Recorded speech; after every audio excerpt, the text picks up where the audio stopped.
12 साल 3 चुनावी जीत और एक ऐसा रिकॉर्ड जो भारतीय राजनीति के इतिहास में सुनहरे अक्षरों में दर्ज हो गया है। प्रधानमंत्री नरेंद्र मोदी ने पंडित जवाहरलाल नेहरू का 74 साल पुराना रिकॉर्ड तोड़ते हुए देश के सबसे लंबे समय तक सेवा देने वाले लोकतांत्रिक रूप से निर्वाचित प्रधानमंत्री बनने का नया इतिहास रच दिया है। आखिर पीएम मोदी के 12 साल के सफर में कौन कौन से पड़ाव आए, कैसे बना ये रिकॉर्ड, देखिए हमारे इस खास रिपोर्ट में। पीएम मोदी का नया रिकॉर्ड। पीएम मोदी ने बनाया 12 साल का नया रिकॉर्ड। 26 मई 2014 पहली बार पीएम बने। 9 जून 2026 4398 दिन पूरे। देश के सबसे लंबे समय तक सेवा देने वाले निर्वाचित प्रधानमंत्री। मैं नरेंद्र दामोदर दास मोदी ईश्वर की शपथ लेता हूं कि दिल्ली का राष्ट्रपति भवन जब गुजरात के मुख्यमंत्री नरेंद्र मोदी ने पहली बार प्रधानमंत्री पद की शपथ ली थी। गुजरात से दिल्ली तक का सफर तय करने वाले मोदी ने तब सबका साथ सबका विकास का मंत्र दिया था। तब शायद ही किसी ने नहीं सोचा होगा कि आने वाले वर्षों में वे भारतीय राजनीति के सबसे लंबे जनादेश वाले नेता बन जाएंगे। आज 12 साल बाद नरेंद्र मोदी ने एक नया इतिहास रच दिया है। प्रधानमंत्री मोदी ने 4398 दिन पूरे करते हुए पंडित जवाहरलाल नेहरू के 4397 दिनों के रिकॉर्ड को पीछे छोड़ दिया। नेहरू ने 1952 के पहले आम चुनाव के बाद प्रधानमंत्री के तौर पर लगातार 12 साल 14 दिन तक कार्यभार संभाला था। अब नरेंद्र मोदी 12 साल 15 दिन पूरे कर इस सूची में सबसे ऊपर पहुंच गए। पीएम मोदी का सबसे लंबा कार्यकाल।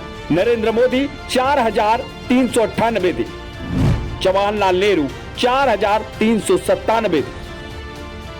मोदी भारतीय राजनीति में कई रिकॉर्ड अपने नाम कर चुके हैं। वे देश के पहले गैर कांग्रेसी प्रधानमंत्री जिन्होंने लगातार 2 बार पूर्ण बहुमत की सरकार चलाई और अब तीसरी बार एनडीए सरकार का नेतृत्व कर रहे हैं। मोदी के नाम बड़े रिकॉर्ड। पहले गैर कांग्रेसी पीएम, लगातार 2 बार पूर्ण बहुमत, तीसरी बार प्रधानमंत्री, सबसे लंबे समय तक सेवा देने वाले निर्वाचित पीएम। 2014, 2019 और 2024 तीनों लोकसभा चुनावों में मोदी के नेतृत्व में बीजेपी और एनडीए ने जीत हासिल की। जवाहरलाल नेहरू के बाद मोदी दूसरे ऐसे प्रधानमंत्री बने जिन्होंने लगातार 3 चुनाव जीतकर तीसरी बार प्रधानमंत्री पद की शपथ ली। बीजेपी का दावा है कि मोदी सरकार के 12 वर्षों में विकास और गरीब कल्याण दोनों को नई गति मिली। जनधन खाते, उज्ज्वला योजना, Ayushman Bharat, digital India, make in India और इंफ्रास्ट्रक्चर विस्तार को सरकार प्रमुख उपलब्धियां बता रही है।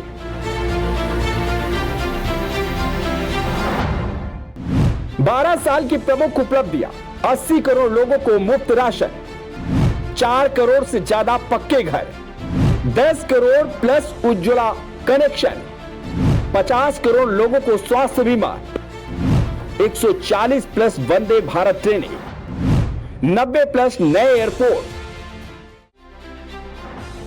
वहीं मार्च 2026 में मोदी ने एक और रिकॉर्ड बनाया था। गुजरात के मुख्यमंत्री और प्रधानमंत्री के कार्यकाल को जोड़कर वे 8931 दिनों से अधिक समय तक सत्ता में रहने वाले भारत के सबसे लंबे कार्यकाल वाले नेता बन गए। वहीं मोदी सरकार के 12 साल पूरा होने पर एनडीए शक्ति प्रदर्शन की तैयारी में एनडीए शासित राज्यों के मुख्यमंत्रियों की बैठक होगी, जिसमें प्रधानमंत्री मोदी की उपलब्धियों पर प्रस्ताव पारित किया जाएगा। आंध्र प्रदेश के मुख्यमंत्री एन चंद्रबाबू नायडू प्रस्ताव पेश करेंगे, जबकि सहयोगी दल उसका समर्थन करेंगे। गृह मंत्री अमित शाह ने प्रधानमंत्री मोदी के 12 साल पूरा होने पर कहा कि देश ने पहली बार गरीब कल्याण और अभूतपूर्व विकास को साथ साथ आगे बढ़ते देखा है। शाह ने कहा कि मोदी ने बिना एक दिन का अवकाश लिए देश सेवा को सर्वोच्च प्राथमिकता दी है।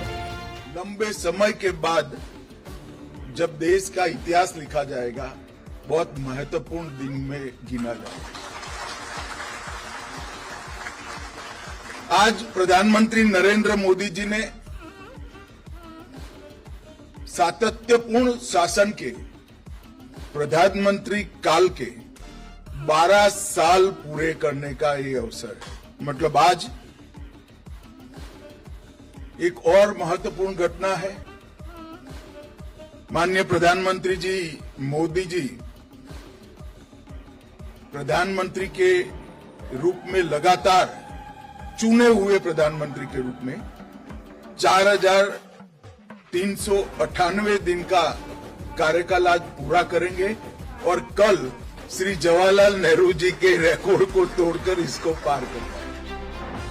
वहीं भाजपा नेताओं का कहना है कि अनुच्छेद 370 हटाने, राम मंदिर निर्माण, डिजिटल क्रांति और इंफ्रास्ट्रक्चर विस्तार जैसे फैसलों ने देश को नई दिशा दी है। हालांकि विपक्ष इन दावों पर सवाल भी उठाता रहा है। बेरोजगारी, महंगाई, कृषि संकट और सामाजिक मुद्दों को लेकर सरकार को लगातार घेरने की कोशिश होती रही, लेकिन चुनावी नतीजों ने यह जरूर साबित किया है कि प्रधानमंत्री मोदी अब भी भारतीय राजनीति के सबसे प्रभावशाली नेताओं में शामिल हैं। फिलहाल 2014 में प्रधान सेवक बनने का दावा करने वाले नरेंद्र मोदी आज भारतीय राजनीति के सबसे लंबे लोकतांत्रिक जनादेश वाले प्रधानमंत्री बन चुके हैं। 12 वर्षों का यह सफर केवल एक राजनीतिक उपलब्धि नहीं, बल्कि भारतीय लोकतंत्र के इतिहास में दर्ज एक ऐसा रिकॉर्ड है जिसकी चर्चा आने वाले वर्षों तक होती रहेगी।